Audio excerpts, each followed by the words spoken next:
In this video mechanicsgram, we'll take a look at wedge positioning for plays bringing the catcher up the third base line. Before outlining how to find the wedge specifically for plays in which the catcher receives the throw up the third base line, it is important to recall three fundamental steps in applying wedge theory for plays at the plate. Our initial starting position should be a point of plate directly behind the apex of the plate while remaining 5 to 7 feet from the fielder.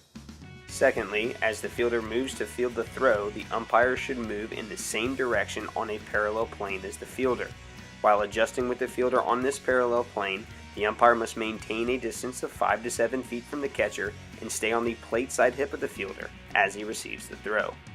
Finally, we use quiet steps to close in on the play and find our 90, which means that we are keeping our head and eyes in between the runner and the fielder as the tag is applied. Plays up the third base line are perhaps the most challenging of all plays at the plate. As a catcher moves up the line, we often feel like we must stay rooted near the plate. However, when the fielder is pulled up the third base line, the tag attempt is likely to occur up the line before the runner even gets to the plate.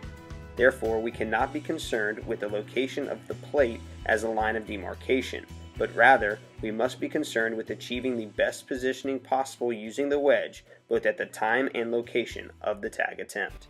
In this video example, our umpire has defaulted to a starting position of third base line extended rather than starting point of plate. Doing so has significantly limited his ability to adjust with the fielder as the catcher moves up the third base line. Luckily, the umpire maintained a distance of 5 to 7 feet from the fielder and was able to work back to staying on the catcher's plate side hip. With a little luck as the tag attempt develops, the umpire is able to find his 90, keeping his head and eyes between the runner and the fielder at the time of the tag attempt. In our next clip, the umpire's starting position effectively places him at point of plate 5 to 7 feet from the fielder. This umpire also does a good job of moving in the same direction as the fielder. However, in making such an adjustment, the umpire's movement has increased the distance between him and the catcher to a distance greater than the 5 to 7 feet target range.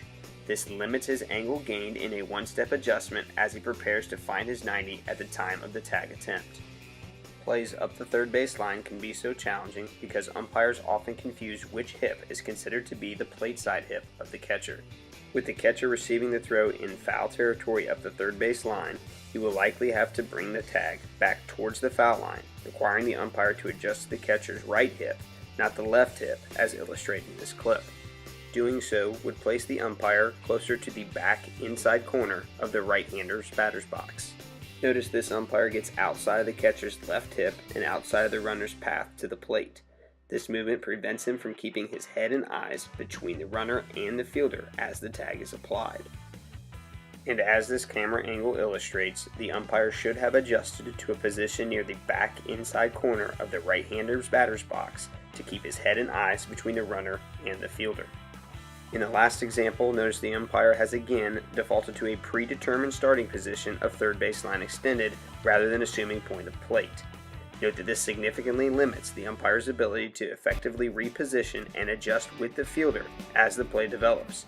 Thus, this negatively impacts his ability to maximize viewing angles in a one-step adjustment. With the fielder moving up the third base line to receive the throw, the umpire should move in the same direction and remain attached to the catcher's plate side hip.